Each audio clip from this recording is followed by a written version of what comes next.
Hello friends, आपका SSC officer maker में स्वागत है। आज हम रीजनिंग का प्रैक्टिस सेट 1 करेंगे। इस सेट में सभी इम्पॉर्टेंट प्रश्न हैं।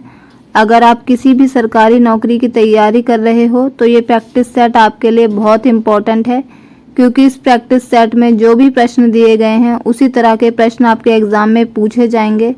तो चलिए शुरू करते हैं। आज का हमारा पहला प्रश्न है, निम्नलिखित श्रृंखला में प्रश्न चिन्ह के स्थान पर कौन सी संख्या आएगी। यहाँ पर हमें कुछ संख्याएं दी गई हैं, जैसे 136, 137, 135, 138, 134, 139 और यहाँ पर प्रश्न चिन्ह है। यहाँ पर कौन सी संख्या आएगी ये हमें पता लगाना है, ठीक है।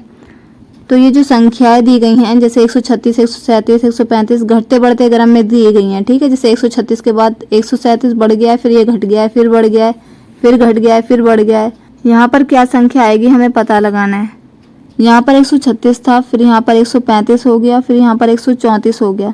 तो यहाँ पर एक एक नंबर जो है घटता जा रहा है। 136 से 135 एक नंबर घट गया, 135 से 134 एक नंबर घट गया, ठीक है। यहाँ पर 137 था, 138 हो गया, एक नंबर जुड़ गया। 138 से 139 एक नंबर जुड़ गया, ठीक है। तो यहाँ पर अब क्या आएगा, यहाँ पर जो संख्या आएगी उसमें क्या है, हमें एक घटाना है, ठीक है। तो 134 में से अगर हम एक घटा देंगे तो कितना आएगा, 133। तो 133 जो है यहाँ पर संख्या आएगी, ठीक है। तो 133 इसका सही उत्तर है, ऑप्शन डी।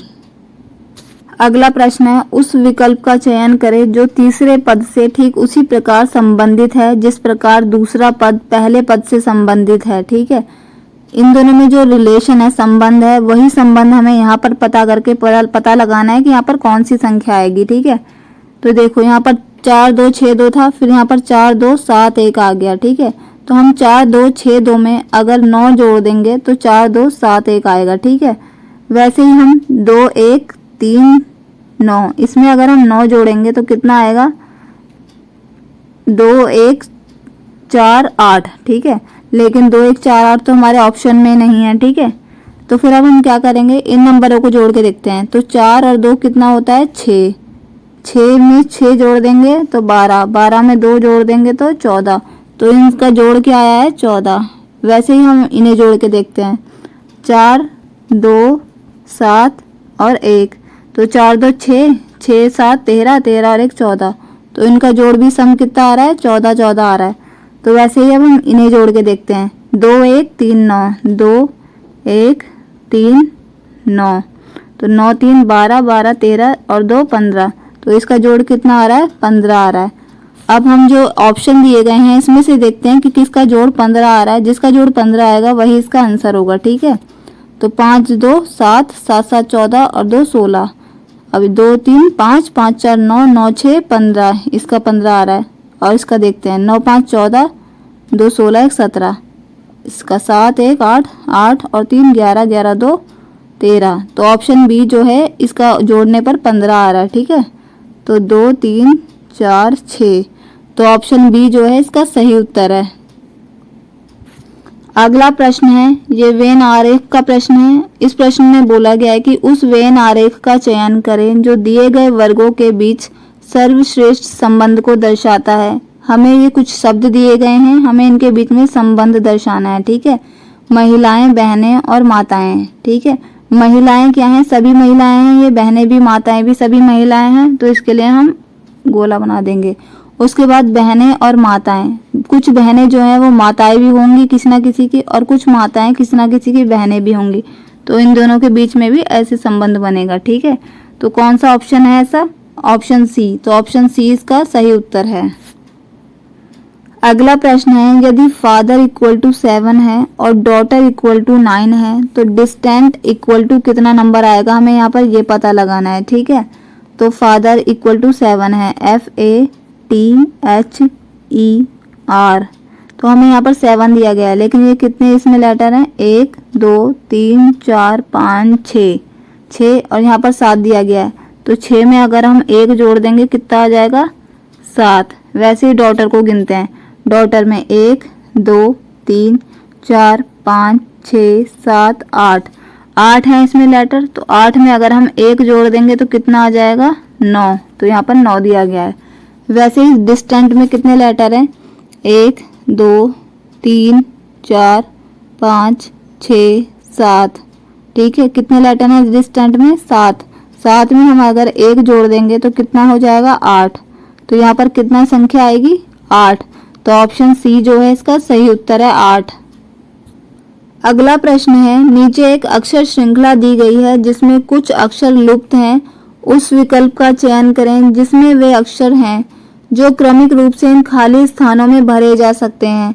यहाँ पर हमें एक अक्षरों की श्रृंखला दी गई है। यहाँ जो खाली स्थान है इनमें क्या अक्षर आएगा हमें ये पता लगाना है। ठीक है, तो BA-D-CB-CDB-BA-BC।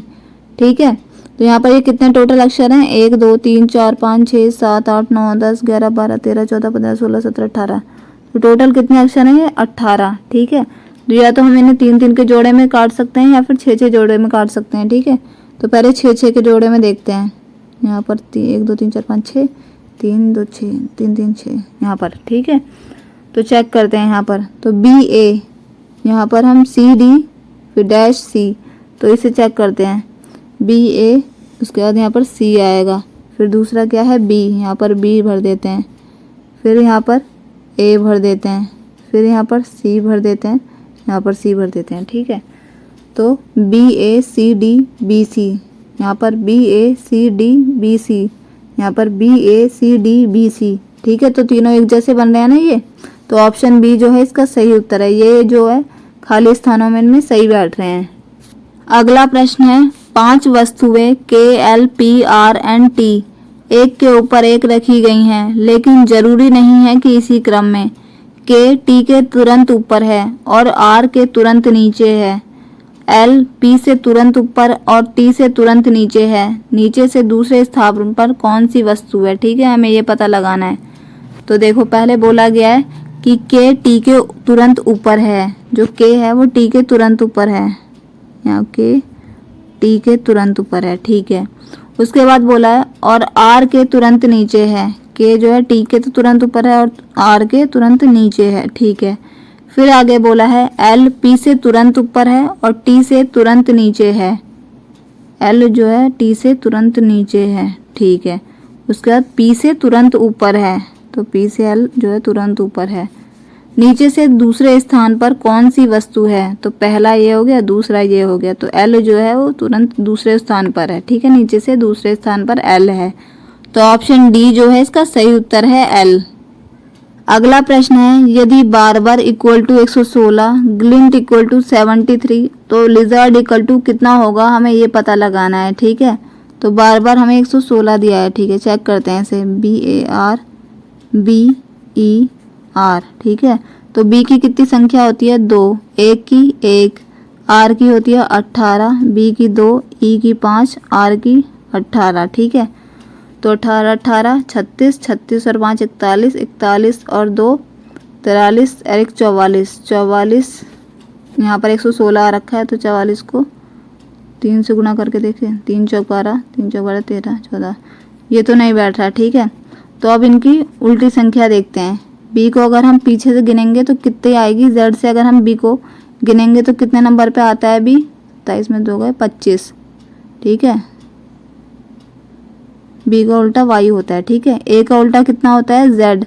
R का उल्टा कितना होता है? I। B का उल्टा कितना होता है? Y। E का उल्टा क्या होता है? V। और R का उल्टा क्या होता है?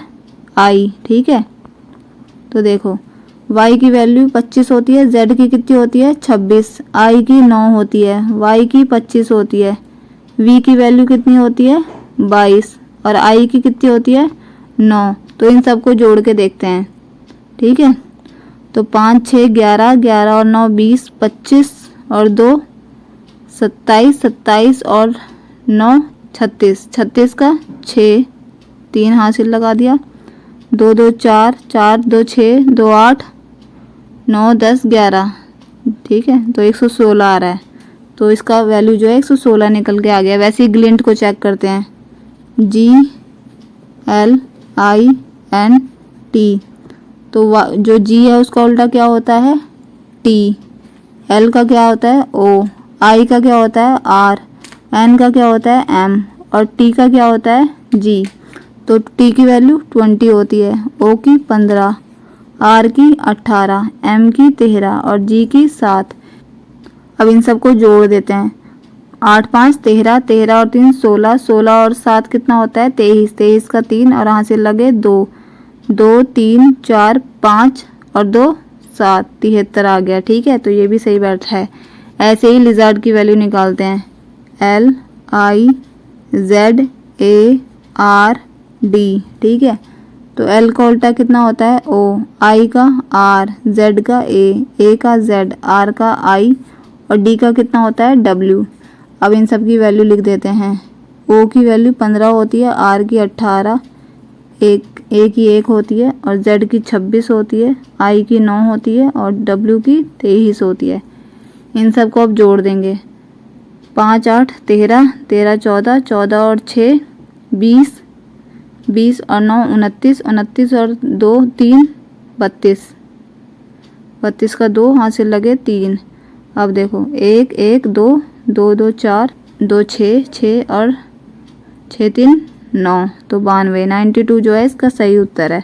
तो ऑप्शन ए जो है इसका सही उत्तर है 92। अगला प्रश्न है, एक ही पासे की दो अवस्थाएं दी गई हैं, यदि 6 तल पर है तो शीर्ष पर कौन सी संख्या होगी। ठीक है, अगर 6 जो तल पर आ रहा है तो ऊपर कौन सी संख्या आएगी 6 के, हमें ये पता लगाना है। ठीक है, तो यहाँ पर देखो इन दोनों में एक सेम संख्या कौन सी है 5, इसमें भी 5 है इसमें भी 5 है, तो अब इसके सीधी तरफ लिखते चलेंगे जितने भी नंबर हैं। ठीक है, तो 5 5 के फिर अगर सीधे की तरफ चलेंगे तो 2 आएगा, फिर कितना आएगा 4 आएगा। वैसे इसका सीधे की तरफ चलते हैं, ऐसे ऐसे करके ऐसे चलते हैं। ठीक है, तो 5 के बाद 1 आएगा, 1 के बाद 6 आएगा। ठीक है, तो 2 के जो ऊपर है वो एक संख्या है, 6 के ऊपर 4 संख्या है और फिर बची हुई संख्या कौन है 3, तो 5 के ऊपर क्या आएगी 3 संख्या आएगी। तो हमें लेकिन 6 के ऊपर पूछिए कौन सी संख्या आएगी। ठीक है, 6 के ऊपर कितनी संख्या आएगी 4, तो 4 जो है इसका सही उत्तर है ऑप्शन डी। अगला प्रश्न है, P Q का पिता है और R S का बेटा है, T P का भाई है और Q R की बहन है, तो S T से किस प्रकार संबंधित है, हमें ये पता लगाना है। ठीक है, कि S जो है T के क्या लगती है, बहनोई लगते हैं, बेटी लगती है, नंदिया भाभी लगती है या फिर भाई लगती है। ठीक है, तो देखो हमें ये पता लगाना है। तो बोला है P Q का पिता है, हम जो आदमी होगा उसके लिए माइनस का साइन लगाएंगे, औरत के लिए जो होगा वो प्लस का साइन लगाएंगे। ठीक है, तो P जो है Q का पिता है, P Q का पिता है, P एक आदमी है इसलिए माइनस का साइन लगा देंगे यहाँ पर। ठीक है, उसके बाद बोला R S का बेटा है, अभी इसको बाद में करेंगे। उसके बाद बोला T P का भाई है, ये P है यहाँ पर, तो जो है T है वो P का भाई है, आदमी है, तो माइनस का साइन लगा देंगे। ठीक है, उसके बाद बोला है Q R की बहन है, हमें यहाँ पर Q दे रखी है, ये Q क्या है बहन है, किसकी बहन है R की बहन है, तो यहाँ पर R लिख दिया। उसके बाद बोला है R S का बेटा है, जो S R है ये बेटा है। ठीक है, आदमी है तो माइनस का साइन, किसका बेटा है S का, तो P तो इनका पिता है, तो S क्या हो गई इनकी माता हो गई। ठीक है, तो यहाँ पर जोड़ का निशान लगा देंगे। उसके बाद बोला है S T से किस प्रकार संबंधित है। ठीक है, क्या संबंध है S का T से, तो S क्या लगेगी T की, ये इसके पति का भाई है, तो S क्या लगेगी भाभी लगेगी। ठीक है, तो भाभी इसमें है ऑप्शन सी में, तो ऑप्शन सी जो है इसका सही उत्तर है भाभी। अगला प्रश्न है, ये दर्पण प्रतिबिंब का प्रश्न है। ठीक है, ये जो आकृति दी गई है अगर हम इसे दर्पण में देखेंगे तो हमें कैसी दिखाई देगी। ठीक है, तो देखो इसमें ठीक है ये सब एक जैसी हैं अभी आकार में, तो उसके बाद ये नीचे की तरफ है। ठीक है, उसके बाद नीचे इसमें देखो ये ऊपर की तरफ है, तो ये तो है नहीं, इसमें भी नीचे की तरफ है, इसमें भी नीचे की तरफ है, इसमें भी नीचे की तरफ है। ठीक है, ये तीनों अब आगे चेक करते हैं। ये जो है इसमें अंदर की साइड है। ठीक है, दर्पण अगर इधर है तो ये अंदर की साइड है, तो इन सब में भी अंदर की साइड है। ठीक है, उसके बाद ये जो यहाँ पर आकृति दे रखी है तो इसमें देखते हैं ये जो है एक दूसरे की तरफ है, अंदर की तरफ ऐसे करके ऐसे। ठीक है, तो इसमें ये बाहर की तरफ है, नहीं तो ये गलत हो गया। इसमें जो है दूरी ज़्यादा है इनकी, ये गलत है, तो इसमें जो है ये बराबर। ठीक है, ज़्यादा दूरी भी नहीं है और अंदर की तरफ भी है, तो ये जो फिगर है ये पूरा ठीक है आकृति। ठीक है, तो ऑप्शन बी जो है इसका सही उत्तर है। मैं आशा करती हूँ कि आपको ये वीडियो पसंद आई होगी। अगर आपको वीडियो पसंद आई हो तो प्लीज़ वीडियो को लाइक करें और चैनल को सब्सक्राइब करें और अपनी तैयारी अच्छे से करते रहें।